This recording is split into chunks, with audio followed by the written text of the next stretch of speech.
하나님의 은혜와 평강, 예수 임마누엘 구원의 은혜가 오늘 주님을 예배하러 오신 사랑하는 성도님들, 그리고 우리 한국교회 위에, 이 나라의 민족 위에 함께 하시기를 주의 이름으로 축복합니다. 하나님이 우리와 함께 계십니다. 하나님이 우리를 도우십니다. 하나님과 함께 하실 때 하나님께서 여러분을 구원으로 날마다 인도해 주실 줄로 믿습니다. 오늘 말씀의 제목은 종의 노래를 부르리라, 이런 제목으로 말씀을 증언할 때에 귀한 은혜, 종의 노래를 부르는 그런 은혜가 있기를 소원합니다. 우리는 누구나 인생길을 갑니다. 인생길을 가는데 누구나 시험과 유혹을 당합니다. 이 인생길에서 시험과 유혹에 빠지지 않고 나만의 부르심의 길을 가기 위해서는 무엇보다 아이덴티피케이션, 정체성이 분명해야 합니다. 정체성, 나는 누구냐, 나의 존재는 무엇이냐, 이것을 아는 것입니다. 정체성이 분명할진대 나는 평안으로, 나는 감사로, 나는 거룩으로 그 길을 걸어갈 수 있습니다. 도대체 나는 누구냐라는 거예요. 나는 도대체 누구냐? 20세기 독일의 순교자인 보네포 목사는 히틀러 저항운동에 참여했다가 붙잡혀 옥에 갇힙니다. 그는 불안과 두려움의 흔들림 속에서 자신의 정체성에 대해 묻고 또 묻습니다. 나는 도대체 누구냐? 그래서 그가 그의 옥중 서간에 나는 누구냐라고 하는 글을 적었습니다. 나는 누구인가? 남들은 종종 내게 말하기를 감방에서 나오는 나의 모습이 어찌나 침착하고 명량하고 확고한지, 마치 성에서 나온 영주 같다는데 나는 누구인가? 남들이 말하는 내가 참 나인가? 세상에 갇힌 새처럼 불안해하고 그립고 병약한 나, 목 졸린 사람처럼 숨을 쉬려고 바둥거리는 나, 빛깔과 꽃, 새소리에 줄이고 따스한 말과 인정에 목말라 하는 나, 방자함과 사소한 모욕에도 치를 떠는 나, 좋은 일을 학수고대하며 서성거리는 나, 멀리 있는 벗의 신변을 무력하게 걱정해야만 하는 나, 기도해도 생각해도 일에도 지쳐 멍하니 있는 나, 풀이 주고 작별을 준비하는 나인데 나는 누구인가? 이것이 나인가? 아니면 저것이 나인가? 오늘은 이 사람이고 내일은 저 사람인가? 둘 다인가? 도대체 나는 누구인가? 이 고독한 질문에 나는 웃는다. 오 하나님, 내가 누구인지 주님은 아십니다. 나는 주님의 것입니다. 보네포, 그는 흔들림 속에 자신을 찾습니다. 내가 누구인지. 방황합니다. 내가 누구인지. 그리고 오랜 방황과 흔들림 속에서 그는 확신합니다. 그리고 순교자의 길을 평안으로 갑니다. 도대체 나는 누구인가? 내가 누구인지 오 하나님, 당신은 아십니다. 나는 주님의 것입니다.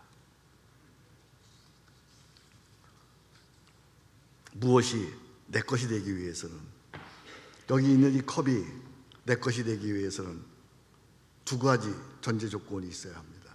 내가 이것을 만들면 내 겁니다. 창조입니다. 내가 만들었으면 내 겁니다. 내가 이걸 돈 주고 사면 내 겁니다. 그걸 구속이라고 합니다. 이사야 43장에서 하나님은 이렇게 말씀하십니다. 야곱아, 너를 창조하신 여호와께서 지금 말씀하시느니라. 이스라엘아, 너를 지으신 이가 지금 말씀하시느니라. 너는 두려워하지 말라. 내가 너를 구속하였고 내가 너를 지명하여 불렀나니 너는 내 것이라. 그렇습니다. 하나님이 우리를 만드셨습니다. 하나님이 우리를 십자가에서 구속하셨습니다. 우리는 하나님의 것입니다. 하나님의 것은 하나님께서 보호하시고 하나님께서 지켜주시고 하나님께서 인도하시고 하나님께서 책임져 주십니다. 이제 묻습니다. 당신은 도대체 누구입니까? 속으로 대답해 보세요. 당신은 도대체 누구입니까? 나는 하나님의 것입니다. 나는 하나님의 자녀요 그리스도인입니다. 이렇게 고백할 수 있어야 합니다. 도대체 당신은 누굽니까? 속으로 대답해 주세요. 나는 하나님의 것입니다. 나는 하나님의 자녀입니다. 나는 그리스도인입니다. 이렇게 우리가 하나님의 것인 확증이 있을 때에 하나님의 것으로서 나는 평안으로, 감사로, 거룩으로 살아갈 수 있는 것입니다. 하나님의 것에 대한 확증, 믿음이 있기를 주의 이름으로 축복합니다. 당신은 하나님의 것입니다. 야곱아, 너를 창조하신 여호와께서 이제 말씀하시느니라. 이스라엘아, 너를 지으신 이가 말씀하시나니라. 너는 두려워하지 말라. 내가 너를 구속하였고 내가 너를 지명하여 불렀나니 너는 내 것이라. 하나님의 것임을 이 시간 확신하기를 주의 이름으로 축복합니다. 오늘 본문은 이사야서의 종의 노래로 알려진 세 번째 말씀입니다. 하나님께서는 바벨론의 포로로 잡혀가 있는 이스라엘 백성의 회복과 구원을 위해서 나의 종 여호와의 종을 보내신다고 약속하셨습니다. 첫 번째 여호와의 종에 대한 말씀이 이사야서 42장입니다.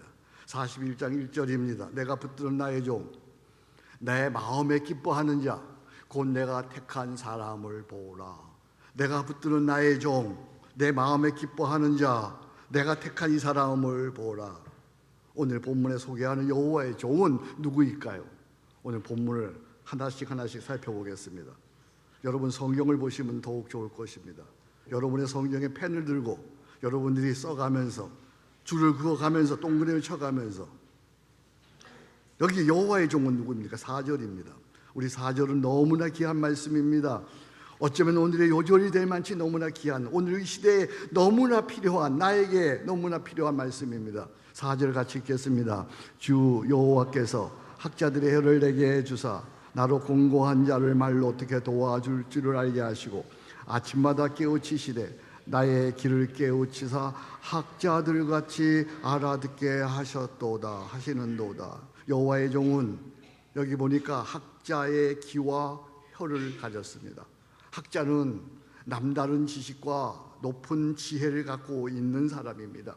그가 학자되면 그를 자랑하기 위함이 아닙니다. 그의 지식을 자랑코자 함이 아니라 어려운 자, 곤고한 자를 돕고자 함입니다. 그러므로 그의 지식은 구원에 대한 좋은 소식입니다. 그의 길은 늘 열려 있습니다. 겸허의 주의 말씀을 듣고자 합니다. 그의 혀는 받은 바 구원의 소식을 단순하게 쉽게 능력으로 전하여 어려움 당한 자들, 공고한 자들이 주께로 돌아오게 하는 것입니다.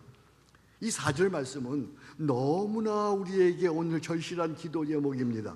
그래서 저는 이 본문을 이렇게 저의 기도로 바꾸어 보았습니다. 오 주 하나님, 저에게 학자의 혀를 주사 곤고한 자들을 지혜와 온유로 돕게 하시고 아침마다 나의 길을 깨우치사 학자들같이 주의 뜻이 무엇인지 알아듣게 하소서. 오 주 하나님, 우리 사업하시는 분들에게, 인생길을 가는 우리 자녀들에게, 어려움 가운데 있는 이들에게 학자의 혀와 학자의 길을 허락하여 주옵소서. 우리 한번 같이 여러분의 기도로 같이 읽으면서 기도해 봅니다. 오 주 하나님, 저에게 학자의 혀를 주사 곤고한 자들을 지혜와 온유로 돕게 하시고 아침마다 나의 길을 깨우치어 학자들같이 주의 뜻이 무엇인지 알아듣게 하소서. 이 여호와의 종은 학자의 귀와 혀를 가졌습니다. 5절 6절 보겠습니다. 이 여호와의 종은 자기에게 주어진 사명을 위해 어떤 고난에도 물러서지 않습니다. 사명을 위한 좋은 일에는, 부르심에는 언제나 시험과 박해가 있습니다. 그러나 그는 물러서지 않습니다. 6절 보십시다. 그가 받아야 하는 고난이 어떠함을 표현하고 있습니다. 때리는 자들이 있습니다. 수염을 뽑는 자들이 있습니다. 그들에 의해서 모욕과 침뱉임을 당합니다. 그럼에도 그는 물러서지 아니하고 당당하게 나아갑니다. 많은 환난과 극심한 고통에도 결코 포기하지 아니하고 사명을 위해, 제가 즐겨 쓰는 용어입니다, 직선적 순종으로 나아갑니다. 직선적 순종, 우회하지 않습니다. 뒤돌아보지 않습니다. 직선적 순종으로 사명을 위해 고난을 물리치고 앞으로 나아갑니다. 7절부터 9절입니다. 여기 여호와의 종은 고난 중에 주님의 도우심을 확신합니다. 그가 많은 환난과 고통 중에도 물러서지 않는 것은 다 이유가 있습니다. 그냥 물러서지 않는 것이 아닙니다. 그가 물러서지 않는 데는 당연한 이유가 있습니다. 그것은 하나님께서 나와 함께 하심을 믿기 때문입니다. 7절 보세요. 주 여호와께서 나를 도우심으로. 하나님께서 나를 도우시는데 누가 나를 어떻게 하랴? 8절 보십시오. 나를 의롭다 하시니 네가 가까이 계시니, 하나님이 나를 의롭다 하시니 세상에 누가 나를 정죄하리요? 9절 보십시오. 보라, 주 여호와께서 나를 도우신다 하시니, 하나님이 나를 도우시니 누가 나를 대적하리요? 서로 내가 기도한 대로 되지 않을지라도 나와 함께 하시는 하나님, 임마누엘 하나님, 나와 함께 하시는 하나님의 구원을 믿기에 그것 자체가 평안이요, 그것 자체가 감사요, 그것 자체가 담대함이 되는 거예요. 어떤 고난이 와도 괜찮아요. 어떤 시험이 와도 괜찮아요. 어떤 병고가 와도 괜찮아요. 내 영혼, 내 영혼, 내 영혼, 내 영혼 평안해. 할렐루야. 하나님이 나와 함께 하시니. 7절 주 여호와께서 나를 도우심으로. 8절 의롭다 하시니 이가 가까이 계시니. 9절 보라, 주 여호와께서 나를 도우시리라. 고난 중에 물러서지 않는 건, 고난 중에 염려하지 않는 건 하나님이 나와 함께 하십니다. 10절입니다. 여호와의 종은 절망적일지라도, 상황이 절망적일지라도 그럼에도 믿음을 촉구합니다. 믿음으로 살라고 얘기합니다. 비록 눈앞의 현실이 절망적일지라도 그는 여호와를 경외하라고 촉구합니다. 여호와를 경외하는 것이 무엇입니까? 10절에 이렇게 말씀하십니다. 여호와를 경외하는 것은 흑암 중에 빛이 없을 것 같은 현실일지라도 하나님의 말씀을 청종하는 것이다. 여호와를 경외하는 것은 어떠한 어려움에도 그 이름으로 기도하는 것이다. 여호와를 경외하는 것은 어떤 경우에도 끝까지 하나님을 의지하는 것이다. 이렇게 여호와를 경외하는 자들에게는 이런 표현 어떨까요? 예기치 않는 기쁨, 상상하지 못했는 예기치 않는 기쁨, 임마누엘 구원과 회복이 내 안에 찾아드는 거예요. 이 여호와의 종은 도대체 누구란 말입니까? 여기 여호와의 종, 내가 붙들은, 내가 기뻐하는 나의 종은 도대체 누구란 말입니까? 당시에는 다른 사람이 아닌 고레스라고 하는 왕입니다. 그는 바벨론 제국을 정복했습니다. 그리고 바사 제국이라고 하는 그런 제국의 원년의 왕으로 즉위하면서 바벨론 포로된 유다 백성들에게 이제는 고향으로 돌아가라고 그들에게 구원의 기쁜 소식을 선포합니다. 그때가 BC 539년이에요. 이 내용이 이사야서 45장에 나와 있어요.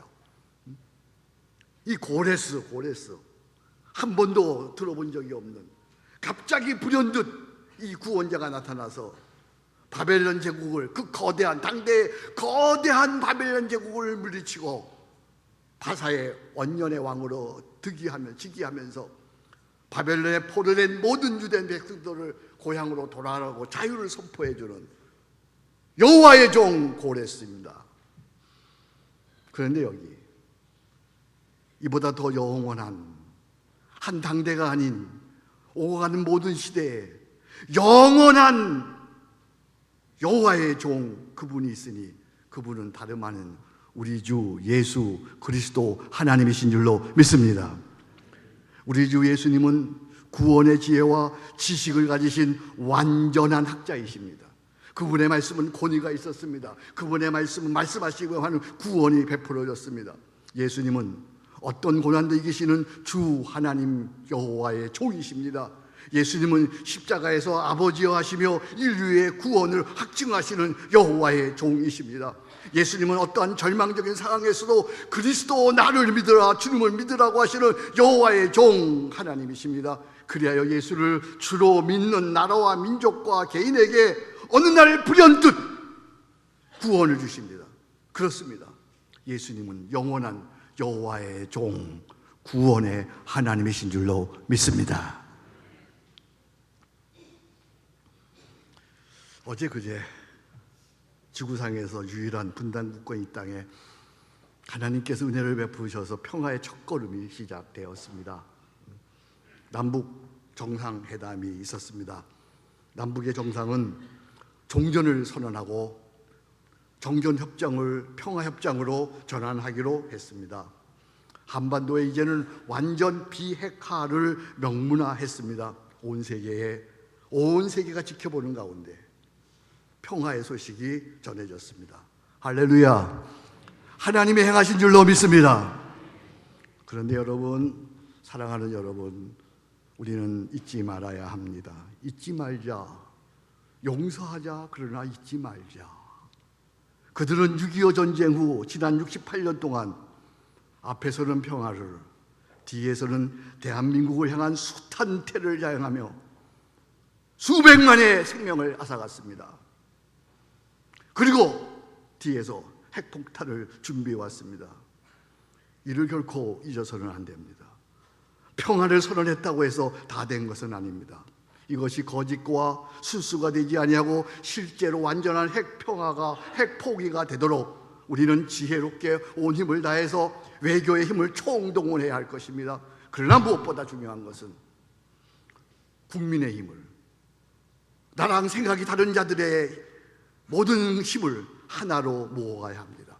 이제는 먼저 대통령과 이 나라 지도자들이 남남하합부터 시도해야 합니다.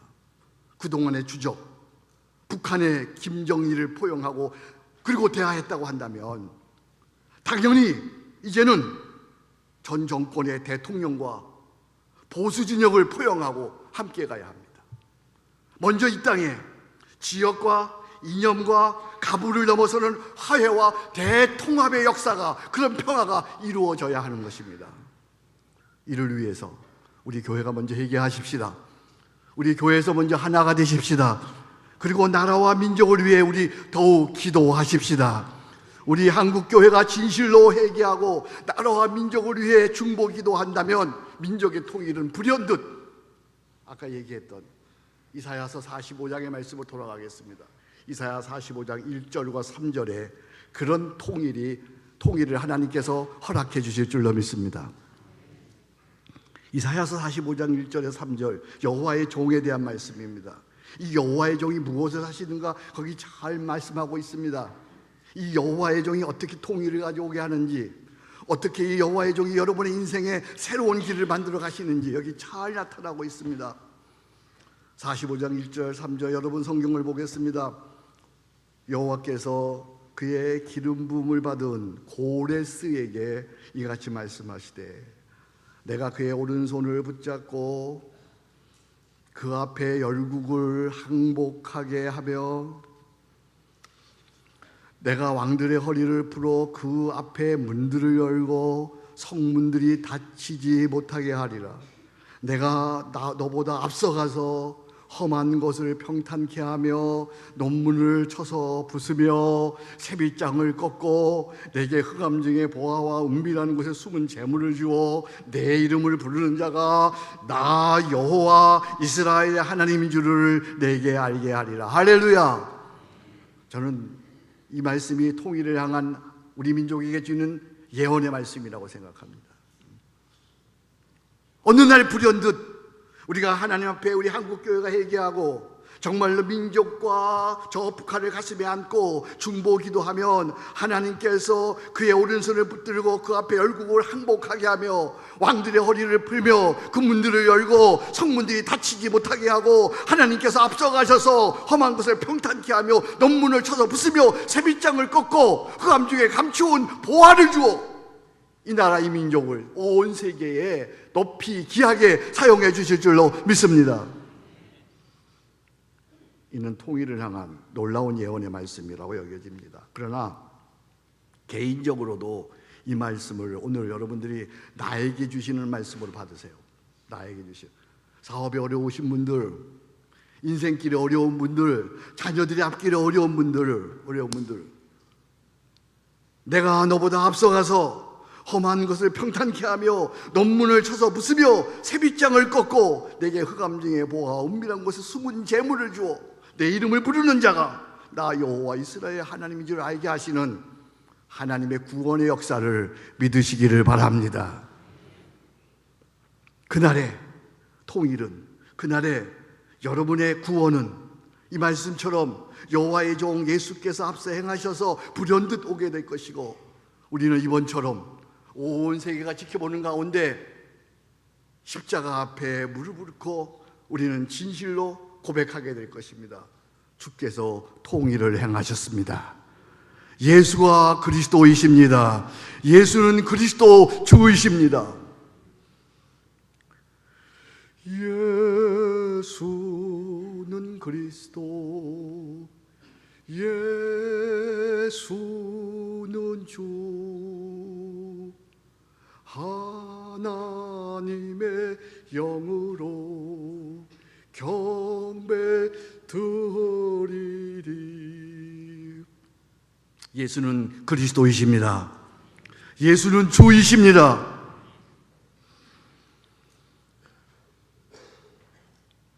바울은 자신을 소개할 때에 그의 서신서에서 자주 이 호칭을 사용합니다. 바울은 곳곳에 그의 서신서에서 자신을 이렇게 소개합니다. 예수 그리스도의 종 바울은, 그리스도의 종 바울은. 그렇다면 오늘 우리는 이 시대를 사는 그리스도의 종입니다. 처음 물었던 정체성에 관한 질문으로 돌아갑니다. 나는 누군가? 나는 도대체 누군가? 나는 그리스도의 종입니다. 예수는 그리스도이십니다. 그렇다면 나는 그리스도의 종입니다. 우리가 그리스도의 종으로 살 때에 역설적인 축복이 주어지는 거예요. 그리스도의 종 될 때 그리스도께서 나와 함께 하심으로 역설의 축복이 나에게 주어지는 거예요. 그리스도의 종, 그는 분명 매인자인데 자유자입니다. 요한복음 8장 31절입니다. 진리를 알지니 지혜가 너희를 자유하게 하리라. 그는 분명 매인자인데 그리스도의 종이기 때문에 자유자입니다. 그리스도의 종, 그는 분명 가난한 자인데 그리스도의 종이기 때문에 부요자입니다. 고린도후서 6장 10절에 사도 바울은 이렇게 말합니다. 놀라운 말씀입니다. 근심하는 자 같으나 항상 기뻐하고 가난한 자 같으나 많은 사람을 부요하게 하고 아무것도 없는 자 같은데 모든 것을 가진 자로다. 아무것도 없는 것 같은데 그 속에 그리스도가 계셔서 모든 것을 가진 자이다. 그 그리스도의 종, 그는 분명 약한 자인데 승리자입니다. 로마서 8장 놀라운 말씀입니다. 누가 우리를 그리스도의 사랑에서 끊으리요? 환난이나 공고나 박해나 기근이나 적시나 위험이나 칼이랴. 기록된 바 우리가 종일 주를 위하여 죽임을 당하게 되며 도살당할 양같이 여김을 받았나이다. 한과 같으니라. 무슨 말씀일까요? 고난받는 종이란 말이에요. 고난받는 그리스도의 종의 모습을 여기 말씀하고 있습니다. 우리가 종일 주를 위하여 죽임을 당하게 되며 도살당한 양같이 여김을 받았나이가 함과 같으니라. 그러나 그는 그리스도의 종이기 때문에 이 모든 일에 우리를 사랑하시는 이로 말미암아 우리가 넉넉히 이기느니라. We have complete victory. 완벽하게 이기느니라. 할렐루야. 그리스도의 종, 그는 매인자인데 자유자입니다. 그는 가난한 자인데 부유자입니다. 그는 약한 자인데 승리자입니다. 이제 우리는 어떤 직책에 있든지 어떤 직위에 있든지 무엇을 하든지 그리스도의 종으로 살아야 돼요. 가르치는 자가 아니고요, 다스리는 자가 아니고요, 말하는 자가 아니고요, 그리스도의 종으로 살아야 합니다. 이에 대해서 켄트 키스 박사가 그리스도의 종이 세상에서 구체적으로 어떻게 살아야 하는지에 대한 조용한 혁명이라는 책을 쓰면서 역설적인 지도자의 십계명이라는 글을 그 책에서 남겼습니다. 이 켄트 키스라고 하는 젊은이, 18살의 젊은이가 하버드 대학교 처음 들어가서 쓴 글이에요. 참 놀랍지 않아요? 그러니까 그리스도의 종이 어떻게 살아야 하는지 구체적으로. 그래서 이 글이 너무 좋았어요.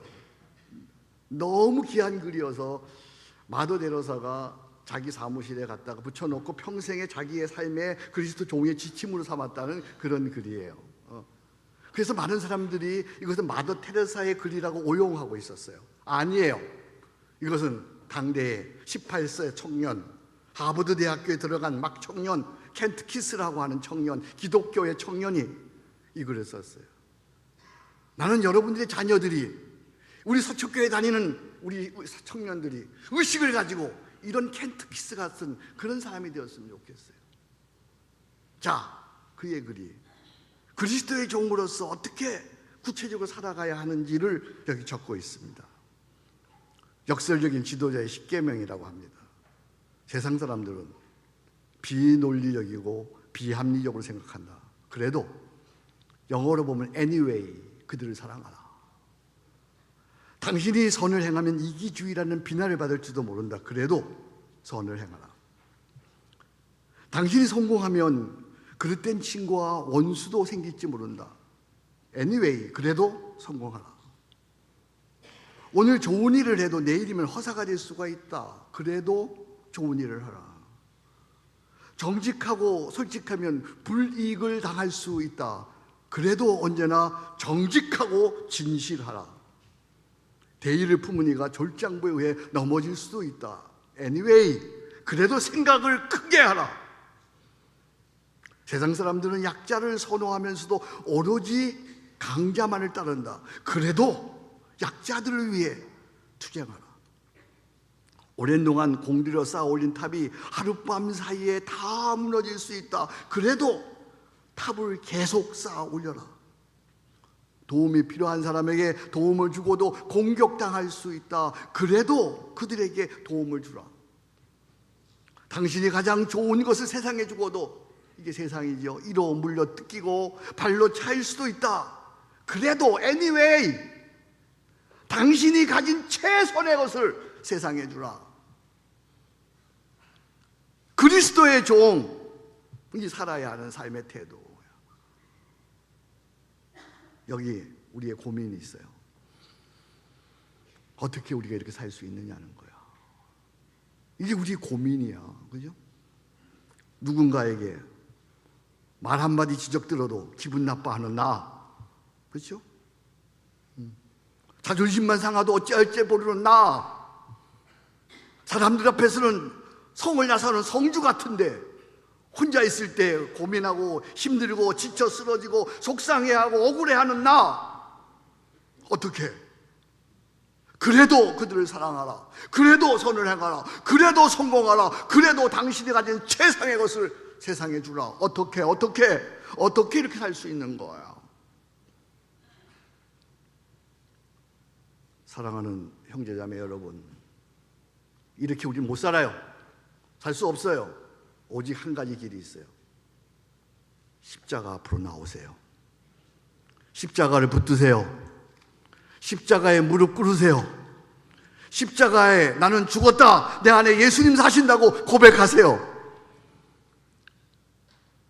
기분 나쁠수록, 속상할수록, 억울할수록 나는 십자가에 죽었다, 내 안에 예수님 사신다, 그분과 함께 그분의 종으로 살 수 있는 은혜가 주어질 줄로 믿습니다. 나는 못 살아요. 나는 못 살아. 말 한마디 들어도 기분 나빠. 그렇죠? 자존심만 상해도 어찌할 바를 몰라. 나는 그렇게 못 살아. 그럴 때 우리는 십자가를 붙드는 거예요. 십자가 앞에 무릎 꿇는 거예요. 십자가 앞에서 고백하는 거예요. 나는 십자가에 죽었습니다. 내 안에 예수님 사십니다. 그분과 함께 이제는 이렇게 살아가는 거예요. 이제 묻습니다. 당신은 도대체 누굽니까? 아직도 리더로 사십니까? 높은 자로 사십니까? 가르치는 자로 사십니까? 아직도 리더의 노래를 부르고 싶습니까? 그럴수록 당신은 존중받지 못할 것입니다. 그럴수록 당신은 오래 쓰임받지 못할 것입니다. 그럴수록 당신은 버림받게 될 것입니다. 그것이 역사의 사한 진리입니다. 오늘 역사를 보십시오. 지나간 역사를 보십시오. 성공의 노래를 부르는 사람들, 리더의 노래를 부르는 사람들 다 어떻게 되었어요? 이제 어떤 위치에 있든 어떤 직책에 있든 종으로 사십시오. 종으로 살아야만 자유를 누립니다. 종이 되어야만 풍성을 누립니다. 종이 되어야만 넉넉히 이기는 줄로 믿습니다. 종의 섬김이 있는 그곳에 화평이 옵니다. 종의 섬김이 있는 한국교회 통일의 새 역사가 이루어지는 것입니다. 우리 서로 종으로 섬길 수 있기를 주의 이름으로 축복합니다. 이제 가서 종의 노래를 부르십시다. 이제 가서 종으로, 그리스도의 종으로 살아가십시다. 기도하겠습니다. 하나님 아버지, 끼리엘레에서 온 주여 불쌍히 여기소서. 우리는 자꾸만 나를 높입니다. 자꾸만 가르치는 자로 있습니다. 자꾸만 성공의 노래를 부르고자 합니다. 주여 불쌍히 여기시고 오늘 말씀대로 종의 리더십, 종의 노래를 부르는 자들이 되게 하여 주옵소서. 가서 종으로서 섬기고 종으로서 제자 삼는 우리 모두가 되게 하옵소서. 예수님 이름으로 기도합니다. 아멘.